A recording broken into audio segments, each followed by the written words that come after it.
बीकानेर का एक ऐसा अद्भुत अविश्वसनीय मंदिर है जो अपने आप में काफी प्रसिद्ध है और यह मंदिर काफी वर्ष पुराना है।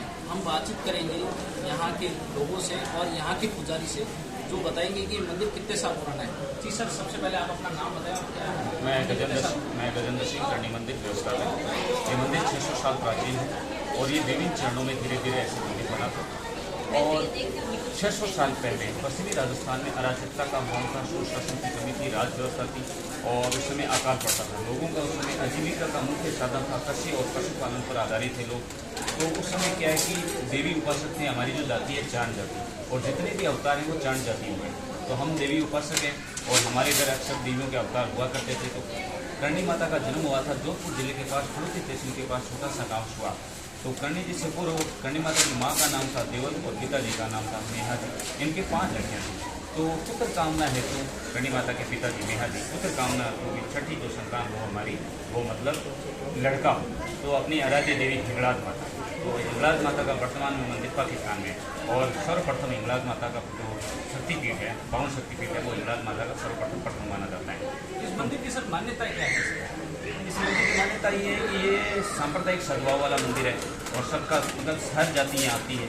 माता जी के लिए सब बराबर हैं।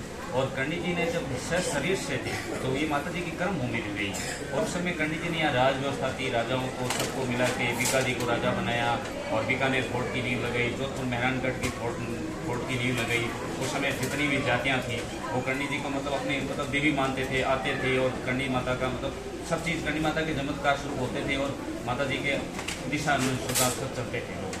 सर एक यहाँ बता दें कि जो लोग आते हैं जो यहाँ काबा है उसका प्रसाद भी खाते हैं और ये मान्यताएं भी है, खाते हैं तो स्वस्थ भी रहते हैं। क्या ये सही है, क्या रहता है सर? देखिए ये जो काबा है, ये चूं को यहाँ बोलते हैं काबा। काबा का होता है करणी माता के बाद बालक करणी माता के छोटे बच्चे। तो करणी जी का सांसारिक सुख दुख से कोई मतलब नहीं था, उनको देवी थे करणी थे।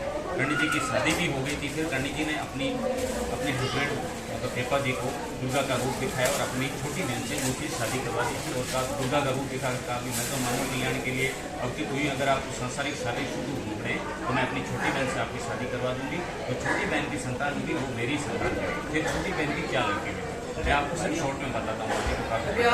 तो छोटी बहन के 4 लड़के हैं। 4 लड़कों में से सबसे छोटे थे लाखन जी। राजस्थान में 2 जलाशय हैं, पहला तो है पुष्कर, दूसरा है कोला है। दोनों जगह कार्तिक पूर्णिमा को मेला लगता है। तो करणी जी ने लक्ष्मण जी को मना किया था कि बेटा तुम कहीं जाना मत। तो लक्ष्मण जी क्या उस समय छोटे ही थे, अपने दोस्तों के साथ कैमल कार्ट पे बैठ के वहाँ चले गए।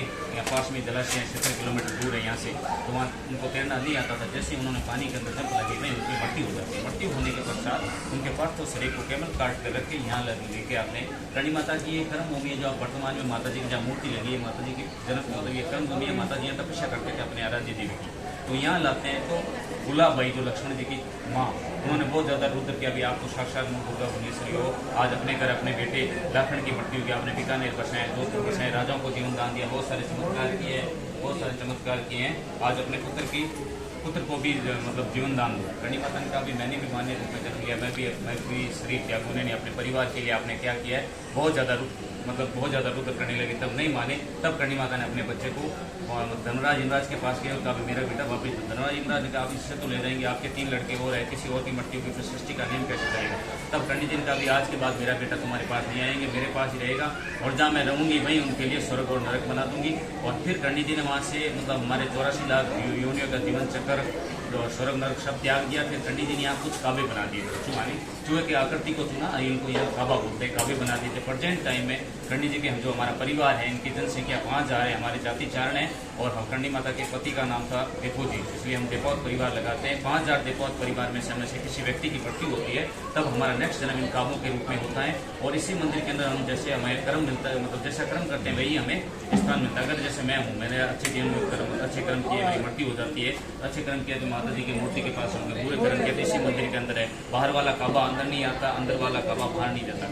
कर्मों के अनुसार हमें यहाँ इसी मंदिर के अंदर स्वर्ग नरक है मिलता है। और हमारे जब भी हम बीमार होते हैं तो माता जी के दर्शन करने के पश्चात ये जो काबा पानी पी रहे हैं, इस पानी को हम पीते हैं और चरणामृत के स्वरूप पीते हैं, ठीक हो जाता है। ये काबा, ये जो आप देख सकते हैं ये जो काबा है, ये जो प्रसाद है, ये प्रसाद है जो काबा खाते हैं। इस झूठे प्रसाद को हम खाने से बीमारियां नहीं होती, कोई डिजीज नहीं होती, कोई महामारी नहीं होती, कुछ भी नहीं होती।